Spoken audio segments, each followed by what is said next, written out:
Welcome to the Martin Bailey Photography Podcast. It's December 7, 2022, and this is episode 798. Shortly after incorporating Martin Bailey Photography KK, I bought a projector, which I've used both in my studio when presenting to small groups and during my tours when running workshop sessions that require me to share my screen or display a presentation. 1080p or high definition resolution was the best option 12 years ago, and the price was significantly higher than many of the 1080p resolution projectors available today. As 4K has become mainstream though, I have become gradually more and more dissatisfied with the resolution and have over the past year been searching for something that would provide better image quality.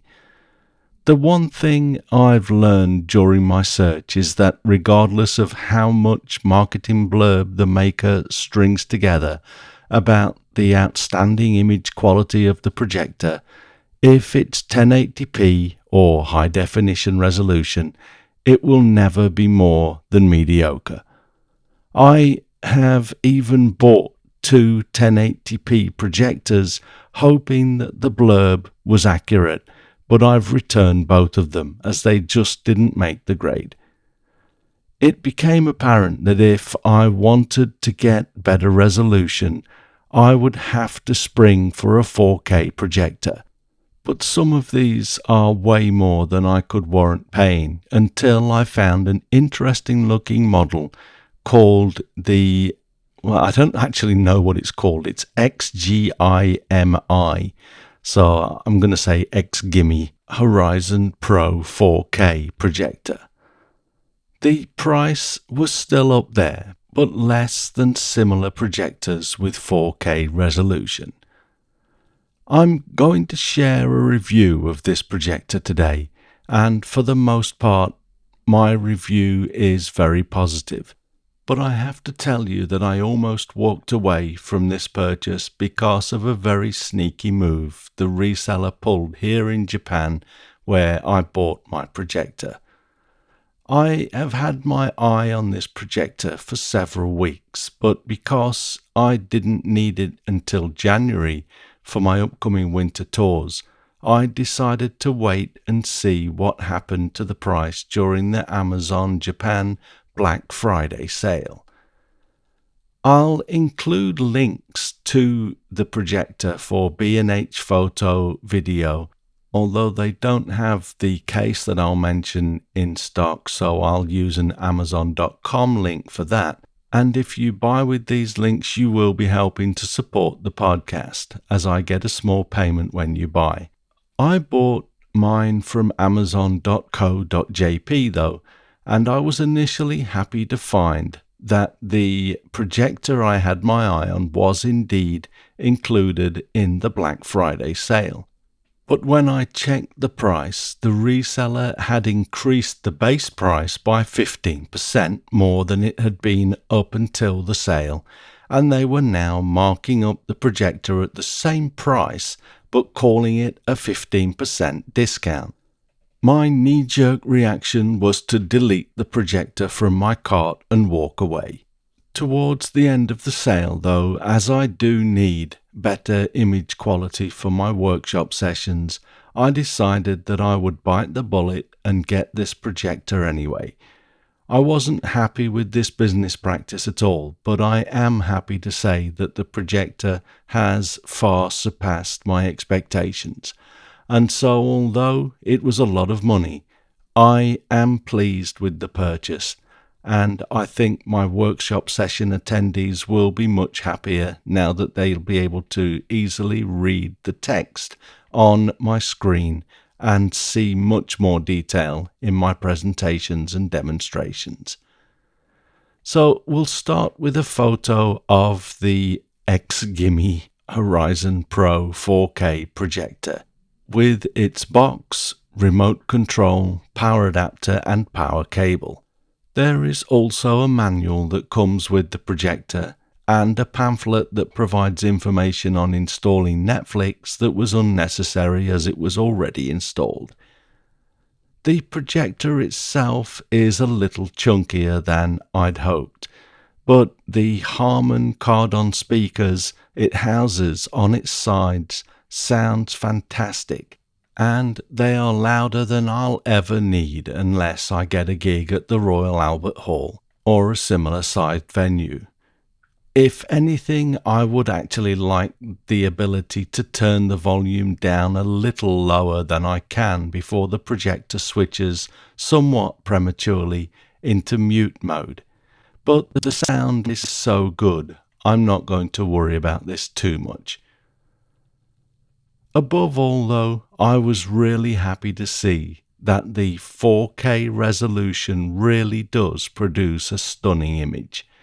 The projector comes with Android TV loaded, so even without attaching a computer, you get a working TV, and once connected to the internet, you can start to play YouTube videos and other TV services, as well as play music or podcasts, including yours truly with the Spotify app, which was pre-installed. I opened the YouTube app and played one of the extended trailers for the new Avatar movie, and it was so clear and beautiful that it gave me goosebumps. Because I bought mine in Japan, it's loaded with some Japan-specific apps and TV services, but I imagine this will be adjusted according to the country where you buy this projector. Even the WowWow On Demand app is pre-installed, so as a WowWow subscriber, I can log in and watch on-demand content from one of our cable TV providers. Even the Apple TV app works exceptionally well, and although you have to pay for the content on an Apple device if you want to watch a movie, for example, as soon as you've paid for it, it becomes available to watch on the projector, assuming you're already signed in inside the Apple TV app, of course. One of the most impressive features of this projector after the 4K resolution is that it focuses the projected image automatically when you turn it on or when you move the projector. You can also start the autofocus process with the remote control, and it displays an overlay that you can see in this next image, which it then scans with a built-in camera and adjusts the image without you even having to touch the projector. If you're not listening to this on a device that allows you to see the images in your podcast player, by the way, you can go to the blog post at mbp.ac/798 and follow along.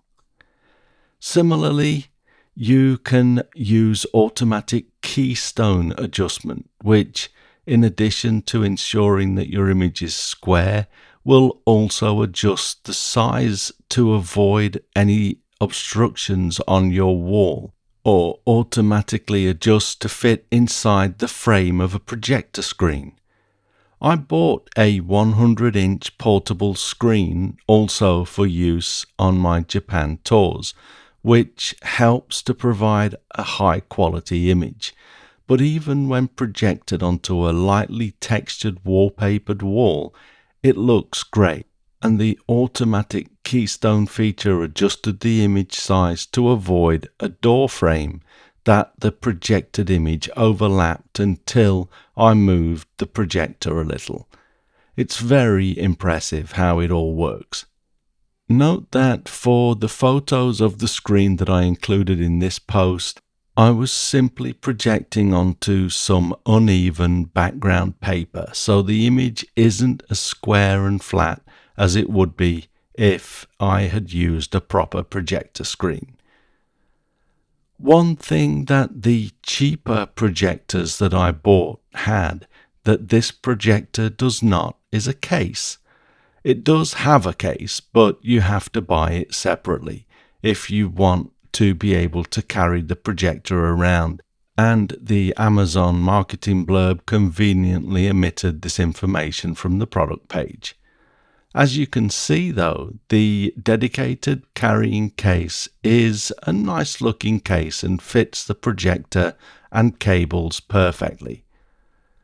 Another accessory that I bought along with the projector is its dedicated stand, which you can also see on the blog, and it's a beautifully finished metal stand with a leveling base built into it, so you can level the projector very easily by untightening the locking nut, moving the projector, then tightening the locking nut again while holding the projector in place. This also gives you a slightly higher position to project your image onto the screen, which helps to avoid excessive keystone correction. It's unfortunate that the cable for the projector is too fat to pass through the golden coloured loop at the base of the stand arm, because that would provide some very nice cable management. And to be honest, as it stands, it's nothing more than a fancy flourish, although you could cable tie everything together and bind it to that golden loop if you wanted. If you are using the projector in a location with Wi-Fi or an Ethernet network connection, you can easily do pretty much everything possible, and it even comes with built-in support for screen mirroring with mobile devices and computer desktops. But if you need to connect via HDMI, you have 2 ports to enable that, and there are 2 USB ports as well, so you can attach an external hard drive or USB memory stick with video, music and photos and play your content on the projector. I installed an app called Photo Gallery, which has paid options to display slideshows and galleries, and they look pretty good. The slideshows can be set to run as a screensaver as well, which is a nice touch. This is great if you are using the projector in an educational or marketing environment, as you can use your images or videos to play automatically when you're not using the projector. There is also an option to display shooting information from the photo EXIF data, which is helpful. As a visual educator, I'm excited to be able to display content in native 4K resolution now, and although it isn't a small or compact projector, with the optional carrying case, the XGIMI Horizon Pro projector is a very portable option. I'm not a home theatre buff by any means, but I imagine that this projector would satisfy most people that want to enjoy a large and beautifully clear screen with most of the TV features that you need built in, along with very respectable speakers, and there is an optical digital output if you want to push the audio through an external sound system. At 2200 lumens, you can enjoy a clear picture with the lights on, but the image quality sings in a slightly dimmed room. You can project an image from 40 inches diagonally to 200 inches, although the literature states that the optimal image quality ranges from 60 to 150 inches. The 60 Hz image engine also ensures that video plays smoothly even when there is a lot of motion in the video.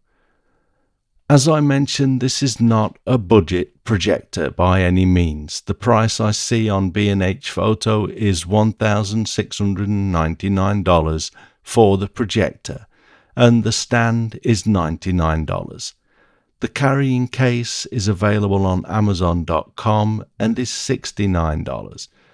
As I say, I'll include links to the B&H store and Amazon for the case in the blog post, which is at mbp.ac/798. So if this interests you, you would be supporting this podcast and website by using my links. Of course, the main objective of this post is to share information on a great product that I bought as a company expense and have found to be highly impressive. The affiliate income and support are secondary and in no way affect how I report on this device. Thanks very much for listening today. If you enjoy this podcast, please consider supporting us either with the affiliate links in the post or on Patreon, which comes with various tiers of benefits depending on your contribution. And you can check all of that out at mbp.ac/Patreon. You can find me on Instagram, Facebook, Twitter and LinkedIn, and links to everything that I'm up to are at martinbaileyphotography.com, so do drop by and take a look. I'll be back next week with another episode, but in the meantime, you take care and have a great week, whatever you're doing. Bye bye.